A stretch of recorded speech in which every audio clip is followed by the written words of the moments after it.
What's going on, everyone? Scott here, and welcome back to the channel. So, Michigan State season ends in the Sweet 16 with a 63-67 loss to UConn. And I mean, let's just be honest, this game, really felt in a lot of ways like it was over in the first 10, 15 minutes of the game. Michigan State just dug themselves an incredible hole, was down 19 points at one point, and they were able to crawl their way back and make it a 8 point game at halftime, which felt like a huge win. And was able to do some good things. Came out in the second half, I thought, pretty well, and then you definitely had a moment where um, Michigan State going down. Jackson Kohler gets the ball, gets a nice and one going into immediate timeout. It's like, okay, we're kind of feeling this thing. It's like it seems like all the momentum's on Michigan State's side, and then just yeah, too much kind of back and forth late, and you know Dan Hurley even kind of said it in the post game interview afterwards. It's like, and it's something Michigan State that we've seen before this year. It's took a lot to come back into the game when you dig yourself that big of hole, which has been a problem for Michigan State a lot of this year. It hasn't always been 19 something points like that. We saw that against that school down the road back in the end of January, and you know uh, we said that we've been saying it for 2-3 months now that earlier in the year when they're doing it, get down 10, 12 early on, able to fight back, whatever. But we said, like, hey, once you get to the end of January into February, and especially into the tournament in March and everything, and you start facing these really, really good teams, which UConn is a really, really good team, um, that you can't dig yourself a hole like that. And you certainly can't dig yourself a 19-point hole. I mean, that's what they did in that game against that school down the road at the end of January. And we saw that did. They went on an incredible run. I think Michigan State, what did they go in that game? Like an 18 or 20 something run. I think it was like an 18-0 run or something to get back in that game, take like a 2 point lead. And then you saw kind of the same thing back and forth. In this one, Michigan State able to keep it closer, and you still had a chance at the end. And that last like offensive possession where Michigan State's down three has a chance to do something. I like the not taking the timeout like right away. Jeremy Fears trying to speed dribble up. He gets into the lane kind of, but nothing there. They had good defense on him. Went out, tried to go back in, nothing there. Come out, then nothing's there. But as soon as Jeremy brings it back out to the 3 point line, there's I think like 14 seconds on the clock, 10 to 14 seconds on the clock. Why are we saving a timeout? Like, are we going to use it in Moneyball later this summer? I don't understand what we were saving the timeout for. And like, that was just kind of inexplicable. And then we, get a pass to Kerr. Kerr gets a three up, which I'm fine. If the play was to get Kerr at three up, I was fine. We've seen him hit a clutch shot in that Illinois game, a month or so ago, in the Breslin Center. So it's like, I'm fine if that's the move. We're going to Kerr to hit a shot there and tie the game up. But yeah, obviously the first option on that play, you would have Jeremy get to the basket, make a play, yes, but it wasn't there. But as soon as everything started to get disjointed, take the timeout. Like, I'm sorry, make a joke about it, but the timeout does no good in Moneyball in June, July, August, whatever. I don't understand why a timeout was not called there with your season on the line. And I understand that, like 1%, I understand that maybe Izzo did not want to take that timeout because he, thought, hey, get a quick two, we're going to call a timeout, come up with a defensive strategy, whether try to funnel him to a corner, get a quick trap or jump ball or something, and foul, whatever. But when you see it going down and you're down by three, that's such a big possession. If you were down two or one at that point, like, okay, let the possession go, get a shot, they go down, and it's still, whatever. But when it's three and you need that possession to be successful, to have a chance to win this game, or your season is over, you have to call a timeout. Because if it's a 1 point game and you swing, Kerr gets a shot up, gets a good look, okay, foul, okay, it's still a 3 point game. But then now you miss that, you have to foul and go down, and they hit two free throws to end the game, make it a 4 point game. So just kind of inexcusable execution there on that last possession. But overall for Michigan State, besides the start, they didn't play a good game at all. There was good moments overall. Your four captains, double figures. The freshmen, so said it early in the game. The freshmen looked like freshmen at times. Cam was good on the glass. Um, the Jordan was as well, and had a couple moments, but it just kind of overall too. And it was kind of came down to a lot of what we said going into the game. It was them hitting threes. I mean, the talk kind of coming into the game, and that's kind of what everyone was talking about coming into the game. UConn has struggled towards the end of the season here, and really shooting as well. And you start the game, and they cannot miss. I think they started 7 for 8 or 8 for 9 from three, and credit Michigan State in the second half. They were able to slow them down. We have the numbers right here. First half they go 6 for 9 to start the game from three, and that was like 6 of 7. I think they missed their last two there. So they, start the first half 6 for 9. Michigan State able to hold them 3 for 12 in the second half. Um, but yeah, just overall a disappointing ending, and especially when um, a couple things is UConn kind of kept leaving the door open at times. They were not good from the free throw line. They were 10 for 16 for 63%, and Michigan State was able to get a couple turnovers there, and a couple times on the fast break there.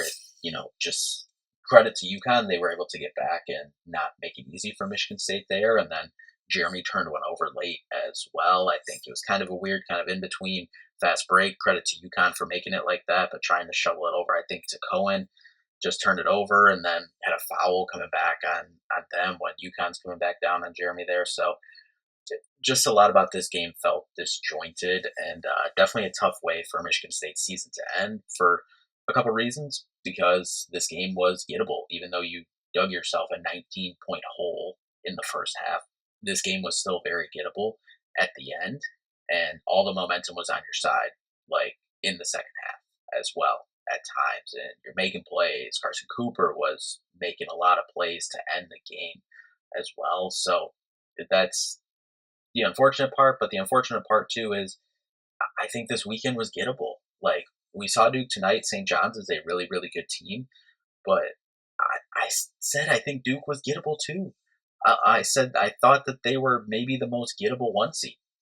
I know that may seem silly as they're number one, no overall number one team in the country. They already beat us, but there's already a one seed out in this tournament. But I just felt coming in that, especially with their injury concerns, obviously they've got some guys back, but I still felt Duke was gettable, and it was someone Michigan State played that really wanted that rematch there in that Elite Eight. So that's what makes this a little more tough. And with the way Michigan State had been playing too, like the last two games of the regular season, or the last two games, last game of the regular season, last game of the Big Ten tournament, obviously was not good.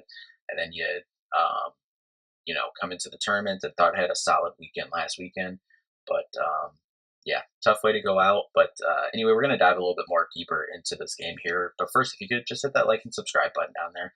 A little more Michigan State basketball content on the channel, so just make sure you subscribe so you don't miss a video. So we'll start with UConn, and you do have to give them credit, and especially their upperclassmen in this one. Alex Caravan, 37 minutes, 17 points, 6 for 12, 3 for 8, 2 for 2 from the line. They were late as well.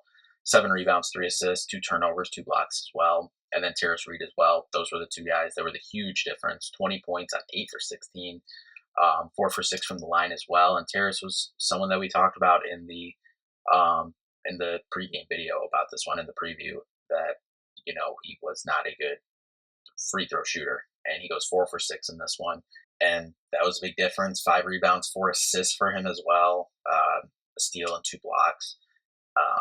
Yeah, and he kind of had his way down low at times. Michigan State made it tough at times, but he goes 50% from the field, so has a really solid game overall. They were the two biggest differences, and they were the two biggest differences we knew coming into the game. Solo ball, and he's someone that was definitely struggling coming in, but someone that I said I really liked, and he comes in with 12 points, 4 for 8, 2 for 5 from 3, 2 for 2 from the free throw line, an assist and 2 turnovers.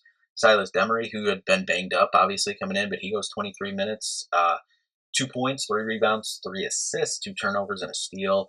And then Braylon Mullins, early on, it looked like he had it going. He finishes with 8 points, 3 for 7, 2 for 5, 4 rebounds, and an assist, and 2 turnovers with a block as well. Off the bench, Jaden Ross gives you a point, 2 rebounds, 2 steals. Jalen Stewart, 4 points and 2 rebounds and a block. Eric Ribey got 7 minutes playing time, but only 1 assist for him in this one. Malachi Smith, 17 minutes with 3 points, 2 rebounds, 7 assists, turnover, and 4 steals. He was big off the bench for them, I thought, especially distributing the ball and defensively with those four of their 8 steals overall. So yeah, and Jalen Stewart as well. His 4 points. I mean, they came quick. He only played 3 minutes in this one. So you give credit to UConn overall. They turned it over 10 times. Michigan State not able to force enough turnovers. They were able to force key turnovers in this one, but yeah, and you give them credit. They obviously shot out of their mind. I mean, they could not miss in the first half. They shot overall 56% in the first half, as we said, 6 for 9 from 3 in the first half. So the free throw misses was something you can point at for UConn. That was keeping Michigan State in this game. Michigan State, the last couple of minutes of the first half and the second half, able to slow them down for the most part from 3, but just a couple of backbreakers that they were able to hit, and they came from their seniors, their guys, or their guy in Alex Caravan, who's won 2 national titles in his college career, and hit a deep one, hit some clutch free throws. So you just had to tip your hat to them and Alex Caravan. And yeah, with that, we'll kind of just move over to Michigan State here. Off the bench, Denim Wojcik, 4 minutes, an assist and a turnover. And I know this was the first half minutes I get, early second half minutes I get as well. And it's only 4 minutes, but yeah, and I'll preface this why if you've watched all previews, recaps, whatever, not that I'm a Denim Wojcik defender or whatnot, saying that that he should have been out for a Big Ten Sixth Man of the Year. I'm not saying that at all, but he did his job this year for the most part when he came in for a couple minutes, just kind of run the offense, don't turn the ball over, maybe get an assist or two, but that was that. But early on, Michigan State struggling. He comes in, he actually gets a shot up as well. He gets to the basket, gets shot up off the glass, but yeah, the sub late before the under 4 media timeout. I don't know if Jeremy asked for a minute or what, but I come back to what I have been saying for the last month and a half, 2 months, really since the Divine Ugochukwu injury, which is really, I think when you look at it, really kind of if Divine Ugochukwu was playing this game, if Divine Ugochukwu was playing the last month and a half, I think the last month and a half for Michigan State looks a lot different. I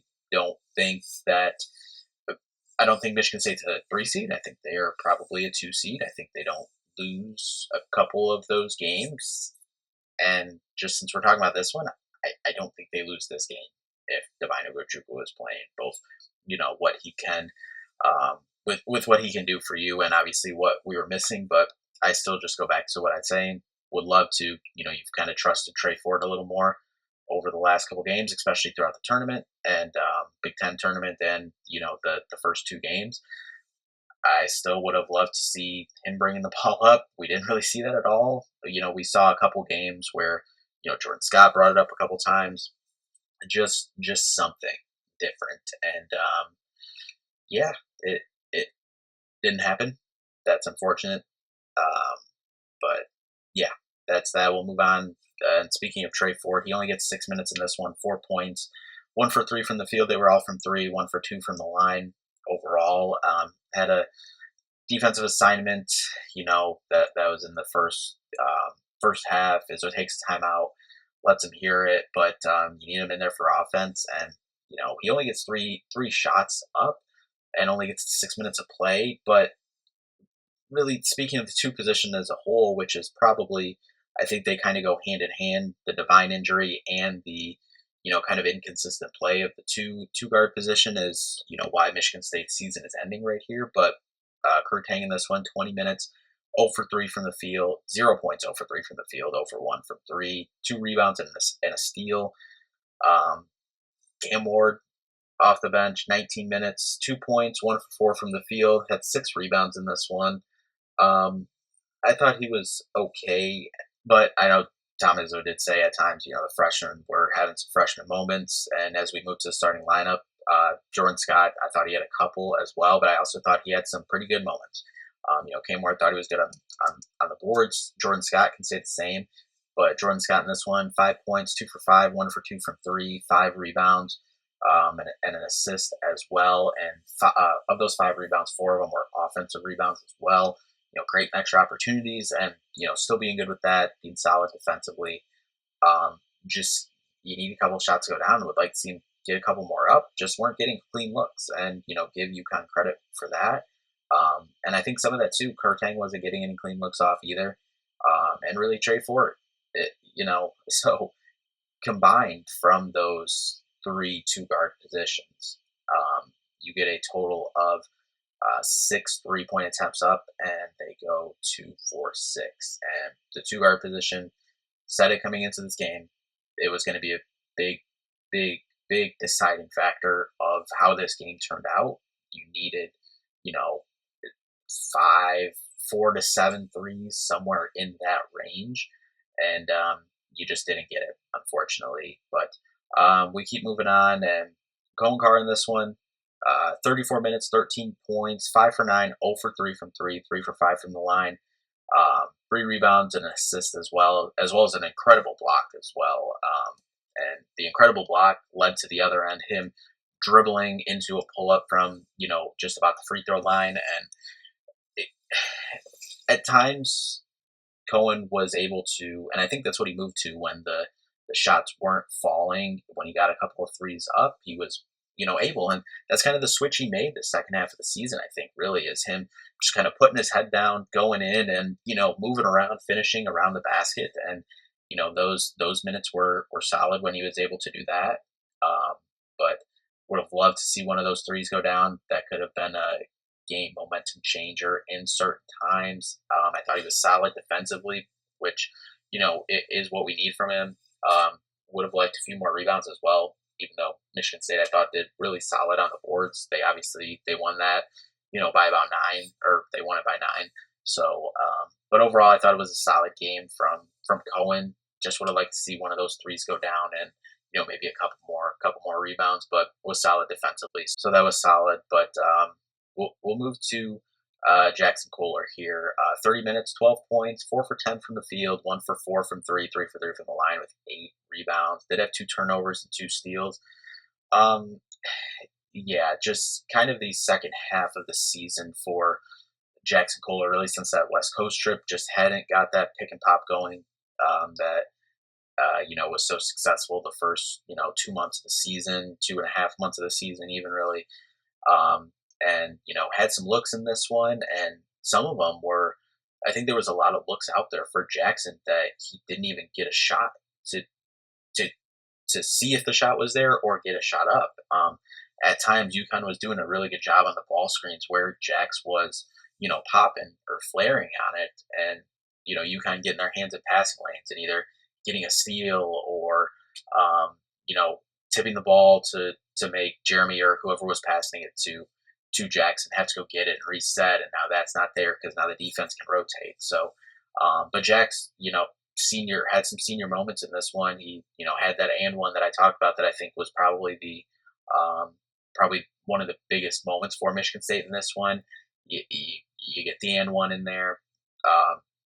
You're able to go into the timeout, you're able to come out, hit the free throw, you get the lead, and all the momentum's on Michigan State's side, and Jackson helped them kind of crawl back there the rest of the way at the beginning of the second half as well, and had some other nice shots as well, but big rebounds too, and unfortunate end to Jack's college career. But we'll move over to Carson Cooper as well. 28 minutes, 14 points, 5 for 8 from the field, 4 for 5 from the free throw line, 7 rebounds, 3 assists, 2 turnovers, 2 blocks as well.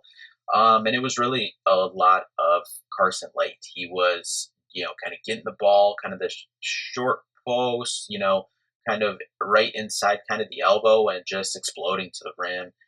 Had a lob I think he just had one lob in this one, but Even put the ball on the floor a couple times as well. As we said, kind of exploded to the basket, was clutch at the free throw line. Um, and yeah, on the boards as well. But just an unfortunate end for both Jackson and Carson to their college careers, which we'll talk more about their impact kind of, probably in like a season recap, wrap up, whatever. But yeah, I thought both of them, showed up in this game. Just an unfortunate end for both of them, who had incredible Michigan State careers and had an incredible senior season.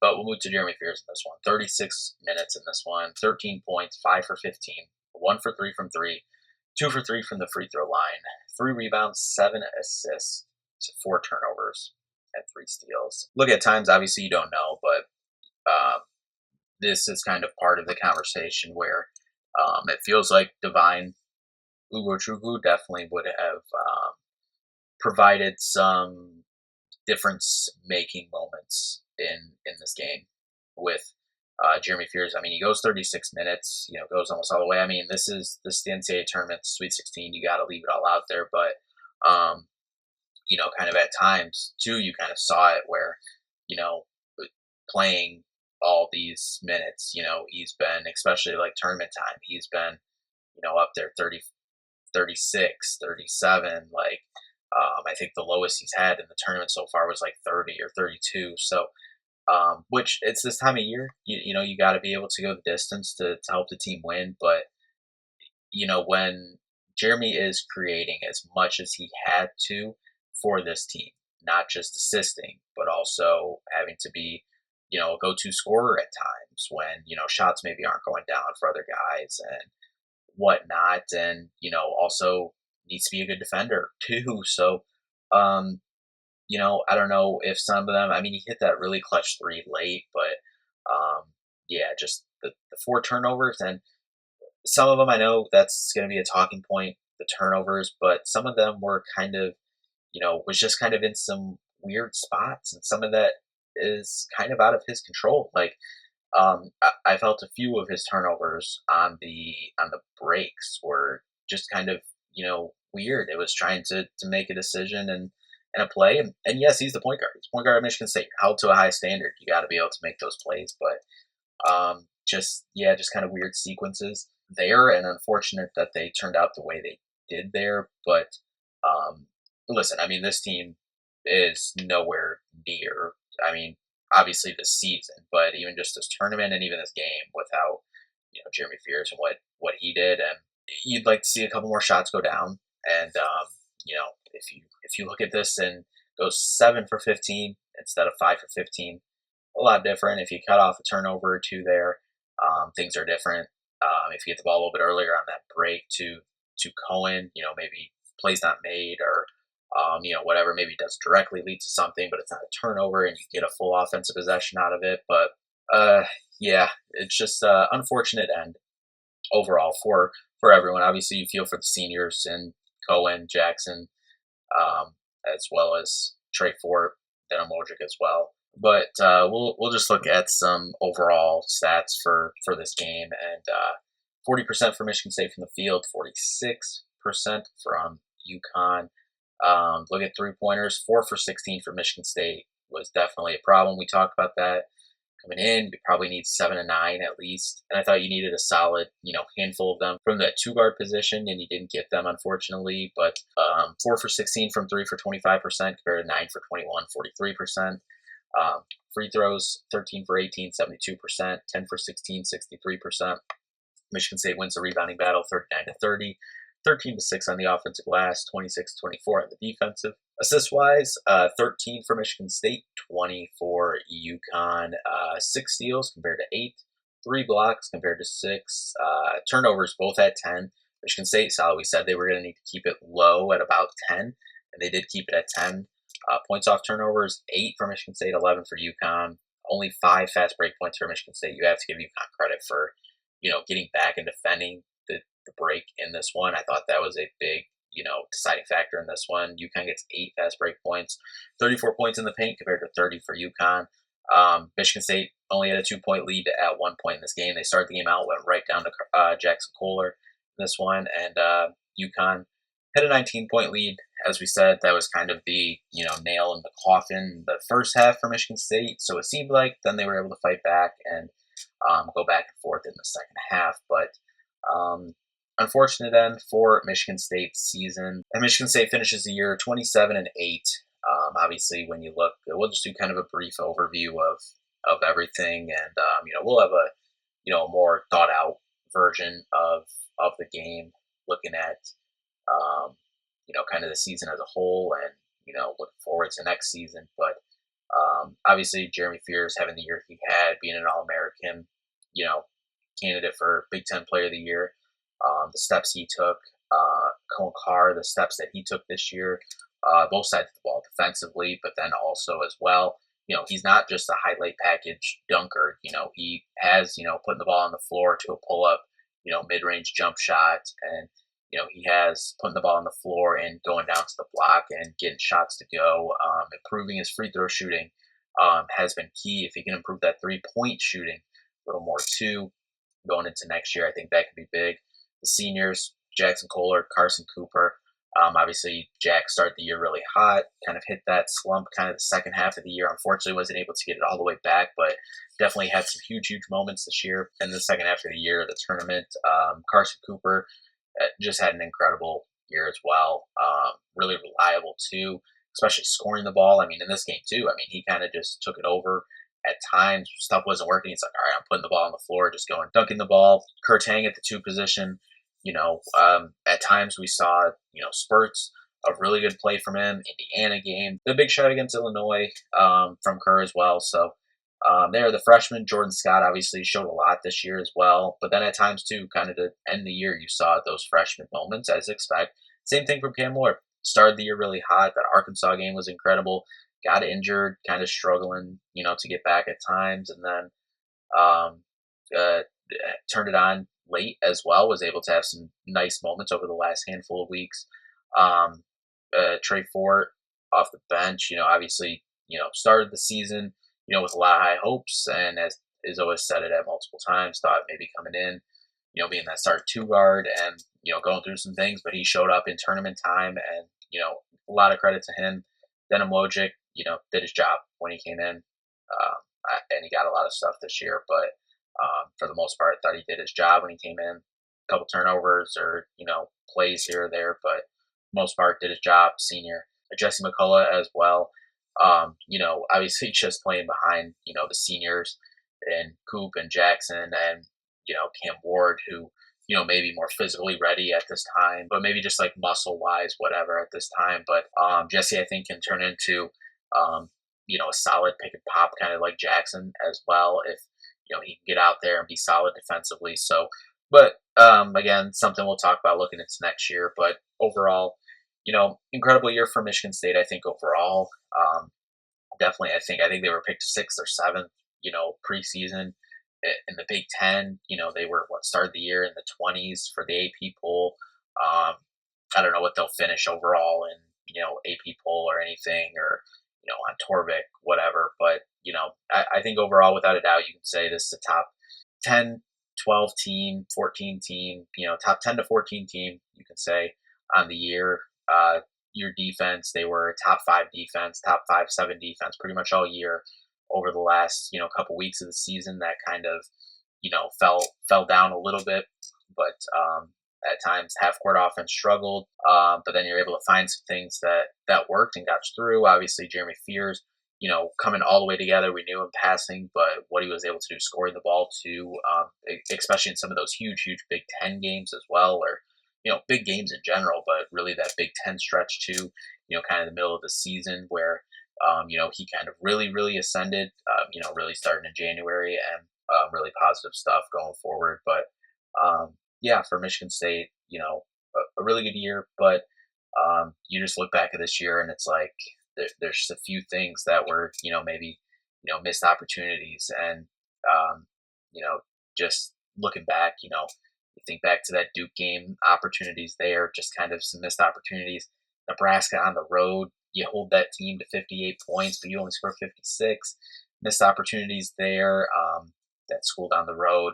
A couple things in there. That the loss to Minnesota, I think, was really the only bad loss. I mean, Minnesota was solid this year, but really the only bad loss. Wisconsin, you got blown out in that one, but we saw Wisconsin at times when they're hitting their shots, really good team.